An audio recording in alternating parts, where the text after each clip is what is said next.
Hi, this is Dr. Gregory Sadler.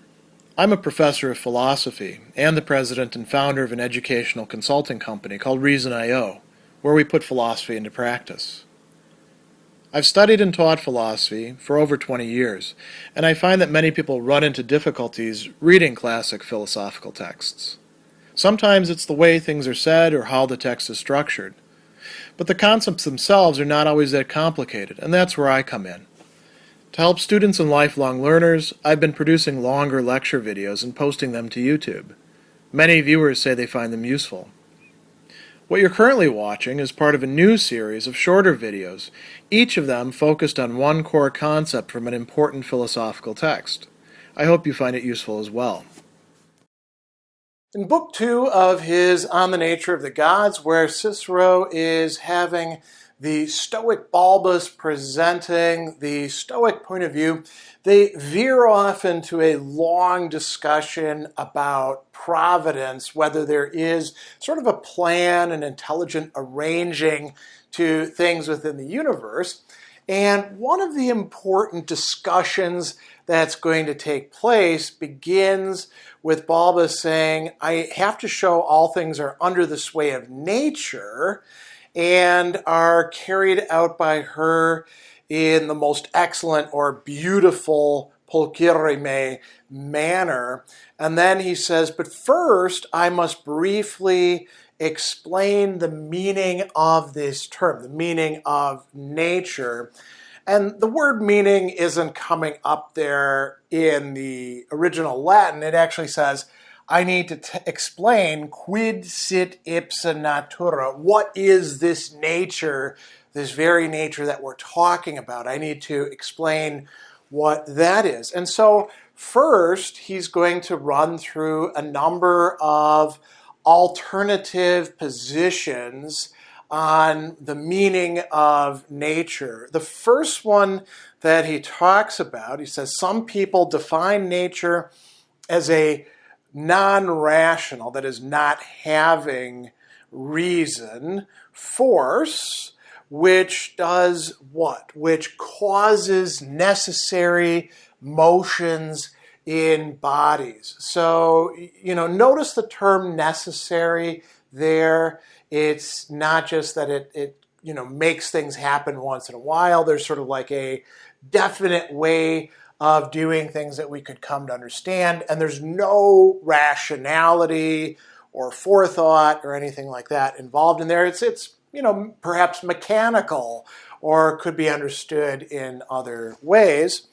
And then he says that others understand it to be a rational and ordered force, right? So, autum vim participem rationis atque ordinis, participating in reason and order, and doing some other things, proceeding in a kind of methodological way, plainly displaying the means that nature takes to produce each result, and the end at which it aims, and possessed of a skill that no handiwork of artist or craftsman can rival or reproduce.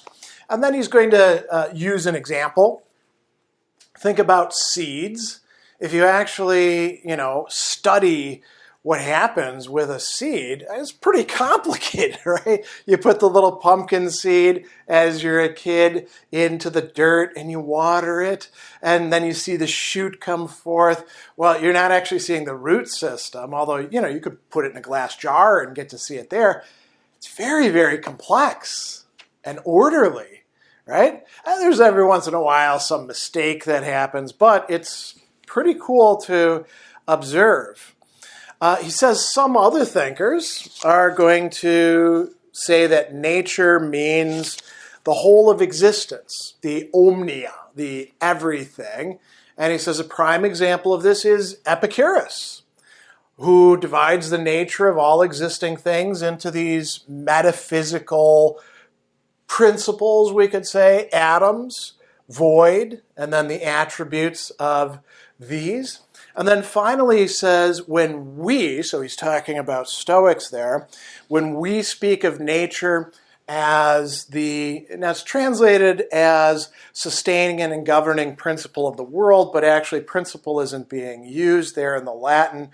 It's actually saying when we call it something that sustains and governs, right? These are verbs, constare, administrare, que, the world.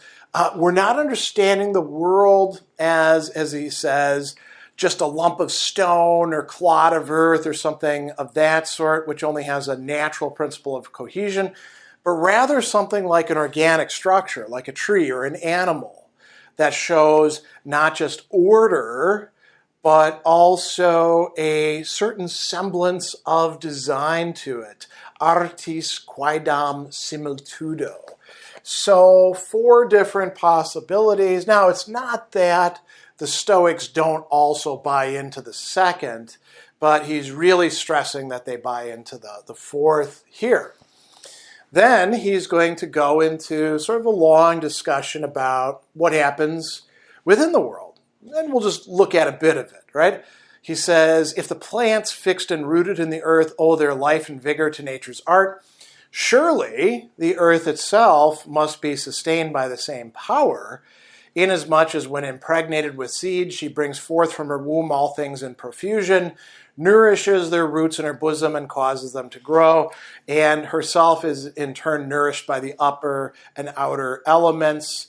And what are these? Well, we're going to see that there's a constant exchange, cycles of the 4 elements that are being discussed here. And you might say, well, wait a second, I thought that the ancient Greeks and Romans believed in 4 elements, which are earth, water, air, and fire. What's this ether doing here?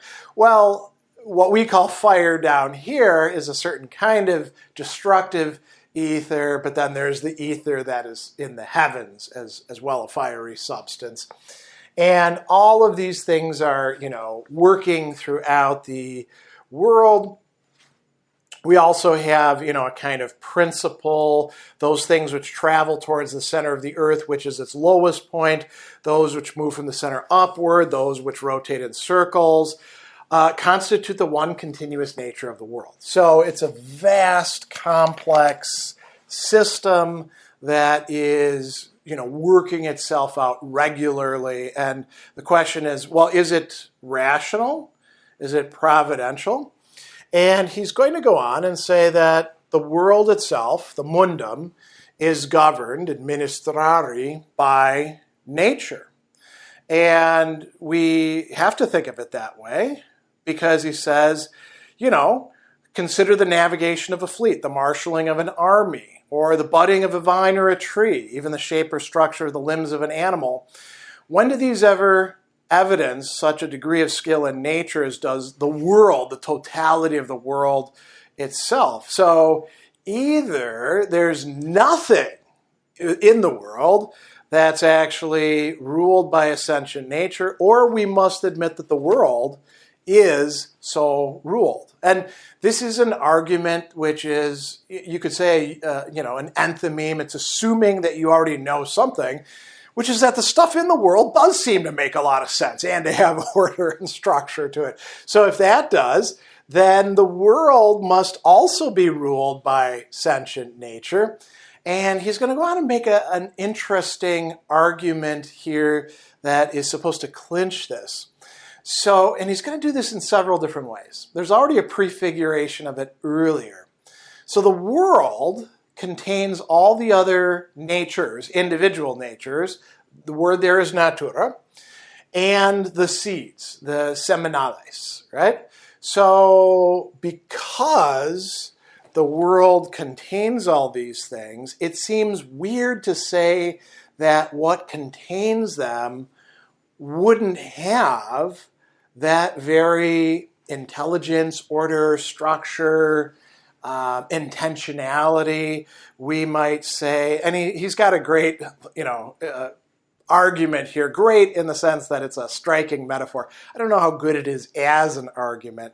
He says, if anyone declared a man's teeth and hair on his body are a natural growth, but the man himself to whom they belong is not a natural organism, he would fail to see that things which produce something from within them must have more perfect natures than the things which are produced by them. So the world has a more perfect nature than the individual things in the world.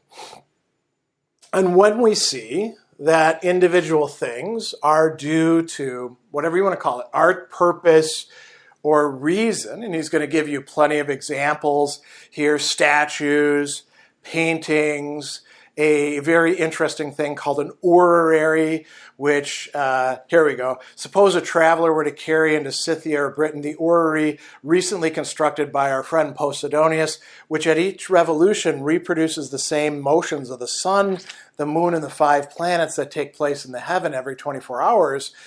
Would any single native doubt that the orrery was a work of a rational being? You know, in more contemporary examples, we talk about a watch. But this is the famous argument from design that we see, people really appealing to, for example, in the 18th century. So it's being used here by the Stoics saying, okay, so you've got individual things, and you can tell that they are made by art and purpose and reason.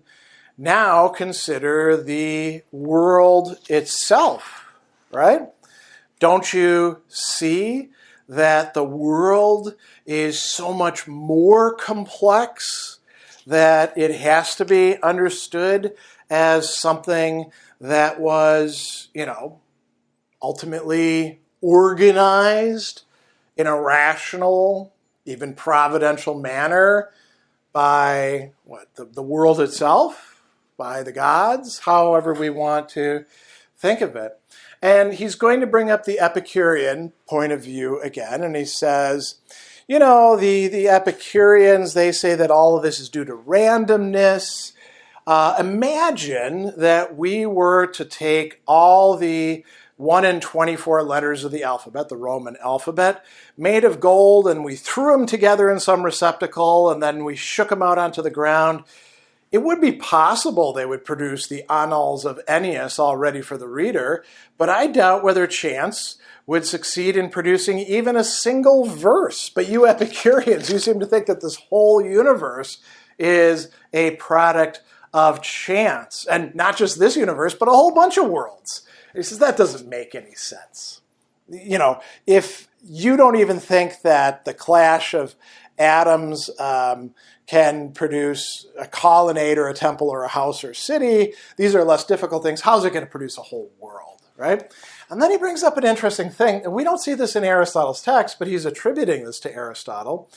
He says, Aristotle poses a kind of thought experiment or analogy to us.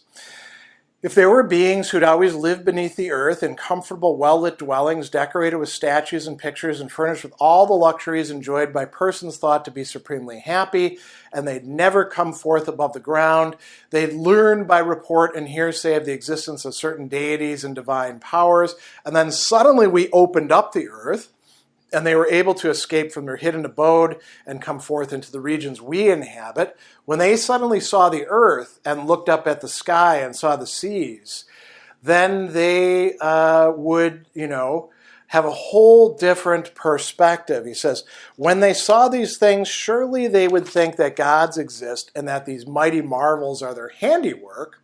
And then he goes on and he says, that's Aristotle. Now let's imagine a darkness as dense as that which covered neighboring districts because of a volcanic eruption. And suppose that after darkness had prevailed from the beginning of time, it suddenly happened to ourselves, suddenly to behold the light of day. What would we think of the splendor of the heavens? The reason why we don't say, holy crap, look at this, is because we're too used to it. We take it in all the time. And so it doesn't have the same kind of effect on us. But if we actually thought these things out, according to the Stoics, we would realize that the universe is ordered. and ordered not by random or mechanistic or natural in the, irrational sense processes, but by a governing rationality and intentionality that runs through the entire world. And that is what it means, according to the Stoics, at least in this conception of nature, to be subject to nature, the nature of the whole. So the universe itself is governed by a nature that is sentient, rational, and providential.